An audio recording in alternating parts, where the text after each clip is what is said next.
What is going on, guys? Stevo Supremo here, and I am just another game collector. In today's video, I kind of want to do a challenge. If I was going to start a PS2 collection with $100, which games would I want to get for that collection? And this is like thinking that you have the system because, man, sometimes it can cost you $100 just to get a PS2 these days.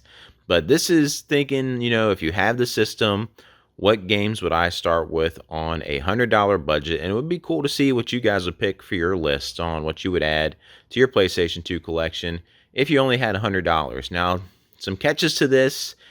It would be really cool, like if we did it disc only, because that would increase the amount of games we could put in this thing by a whole lot if it was disc only. But most collectors, assuming if you're kind of like me, you kind of want to get your stuff complete in box or at least with the case art in the game. So we're going to go with the complete in box prices of what these things are kind of around for price charting value to add to the collection.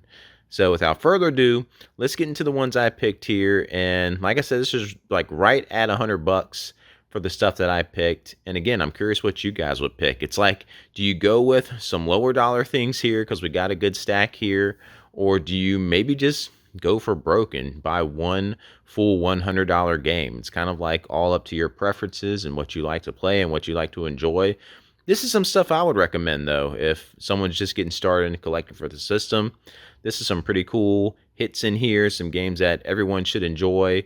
Kind of touches a little bit of everything. The only thing I don't kind of have in here is like fighting games because I'm not good at them and I'm not the biggest fan of them, so no fighting games in my list. But you'll kind of see a theme with what I have here. And starting off with Jak and Daxter, the Precursor's Legacy.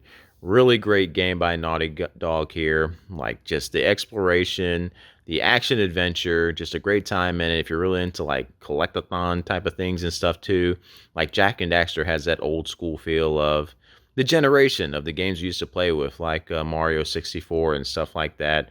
Donkey Kong on 64, just really cool game. I really loved it. I still need to play the other entries in it. And I actually just completed this for the first time not too long ago. So really awesome game there. Jak and Daxter would be my first one. And this is like around $9 or $10, complete in box. And I figured we can't do a PS2 game without doing a Ratchet and Clank game. And I was like, let's just get the one that's the cheapest that can kind of fit within the budget here. And that is Up Your Arsenal. If you can, that's around a $15 game, complete in box if you can find it. And again, the Ratchet and Clank games are just really cool. If you're into action third-person shooters and stuff like that, Ratchet and Clank is what you need to look into. All the variety of weapons and stuff you can get in this game, it's just insane with all the Ratchet and Clank games, which makes them so fun. Like, which weapon are you going to get to just start plowing through enemies? The level designs and stuff in these games are just really awesome. It's really cool watching people speed run these games. The glitches and stuff they can do in it is incredible. So just to kind of get the lowest price one, we went with Ratchet and Clank Up Your Arsenal. Probably not the best out of the franchise, but still, it's a great game. And you got to throw in some Grand Theft Auto. And the one I preferred on the PS2 was Grand Theft Auto Vice City. You have San Andreas and you have Grand Theft Auto 3. But Vice City, I mean, that's more my time period and my vibe. The soundtrack and everything, even the story and all that stuff is just great in this game. Loved Grand Theft Auto Vice City. Like just when you're first getting out that car, right in the game starting up and you got Michael Jackson playing, it's like, man, what world did I step into? And it's incredible. It's awesome. It's going to be interesting. I haven't played a Grand Theft Auto game in a long time. I haven't played through 4. I haven't played through 5. And I know 6 is around the corner. And they kind of show like some stuff in the trailer to kind of nod back to some Vice City things. It's kind of wanting to pull me in to give it a try. I know it's going to be the biggest game when it releases. And it's probably going to break all sorts of records. But I'm not as hyped on Grand Theft Auto as I used to be back in these days. And Vice City, I loved it. So definitely goes on the list. So there's no Resident Evil game in this pile, but there is Onimusha Warlords, which is also by Capcom, and it is pretty much like Samurai Resident Evil. And I love the Onimusha franchise. I love that there's a new one coming out later on this year. Cannot wait to, or was it early next year when that one releases? I forget the release date of it now, but Onimusha, if you love Resident Evil like I do, and if you just want to take it back to where you just got like a sword and it's like samurai stuff, but with those tank controls and those pre-rendered fixed backgrounds and stuff, Onimusha Warlords. It's right up your alley. Give it a try if you haven't yet. I know a lot of people probably have, but it's definitely got to go on my list. Got to get Capcom on here somewhere. And yeah, the number 2 HD remaster kind of came out not too long ago. Unfortunately, we did not get a physical for it, so hopefully Limited Run Games will step up to the plate and something and give us a physical for that, because I'd love to play the HD version of that, but I'd love to have a physical copy of it as well. Then I can't forget about some racing, and Need for Speed Underground is hands down my favorite Need for Speed game. I have to replay this one and 2 again to see which one I would prefer. I know I originally played them on the GameCube, though, were the entries that I had. But we had the PS2 copy here, and I just love it. Like, it came back. People were riding on the highs of Fast and Furious. So a game like this where we could soup up some street cars and stuff, it was tugging on those strings of the Fast and Furious franchise, and it connected with a lot of people and wanted to build the hype up for it. And this is a beloved game series. I can't believe they haven't made a number 3. Like, they keep doing all this other stuff.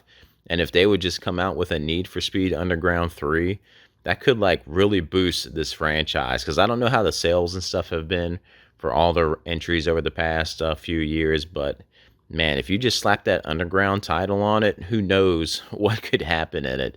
But Need for Speed Underground, really loved it. You could customize your cars and stuff in it. They had drag racing in it. They had circuit sprints in it, where you just have this one long sprint to get to the end. Whoever, almost like the Knockout Tour in Mario Kart World, but it's just one long strip of racing. And then, of course, just your regular lap racing. But love this game. And then 2 kind of made this kind of open world exploration thing.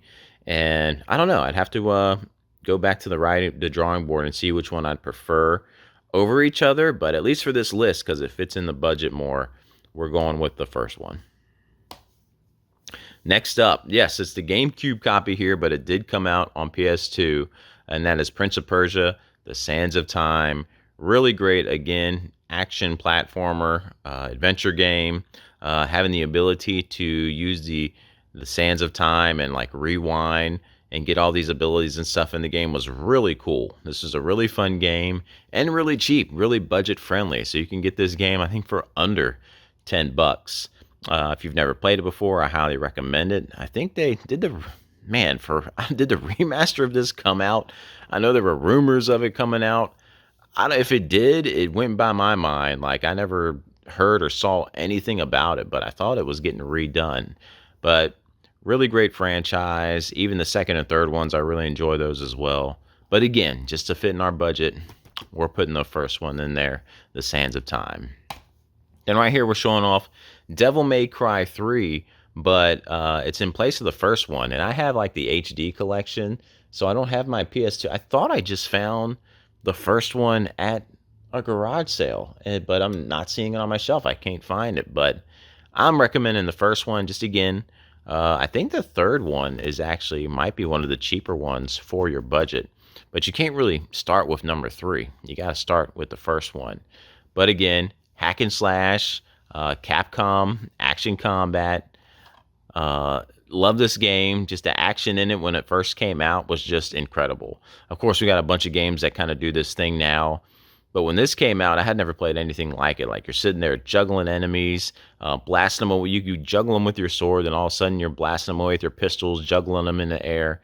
It was just a blast. So, Devil May Cry definitely had to make the list. And then the last 2 here, we got to have the RPGs in our list too. And I have Final Fantasy 10 and 12. And I actually prefer 12 over 10, even though they're both fantastic games to me. Like, 10's an incredible JRPG. A lot of people, probably their first JRPG they ever played. It was one of the first ones I ever tried playing. Well, 8 was my first one. But on the PS2, this is one that I was like, it was almost my first one that I ever beat. There we go. almost the first JRPG I ever beat until I got stuck up on the boss where you're on the ship and it's like a flying dragon, or I forget what's happening in the air. Uh, but you're like on the ship and it's a boss battle in the air, and I couldn't get past it until finally I replayed it again in the HD remasters of it and finally beat it. But 12 is actually my preferred one because I have deep roots in World of Warcraft and MMO gaming. And this had like such a great connection for me with how MMOs played and how this game played. Just with how, and it gave me like Xenoblade vibes as well because I didn't play 12 until after I had played Xenoblade Chronicles. And I kind of got that Xenoblade Chronicles feel from it too. So that's why I prefer 12. I know a lot of people will prefer 10, and hey, everyone is up to their own opinion and the stuff you want to play and enjoy. But 12 hits it for me. And again, both budget friendly games. So we can add them both into the $100 PlayStation 2 collection. So what do you guys think?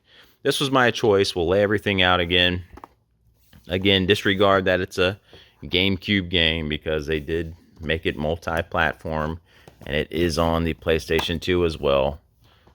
But this was my list of stuff that can fit into the budget if it's like a complete in-box copy. It's right there at $100. So what would you pick for your $100 PlayStation 2 game collection? You know, I really wanted to squeeze in this game right here.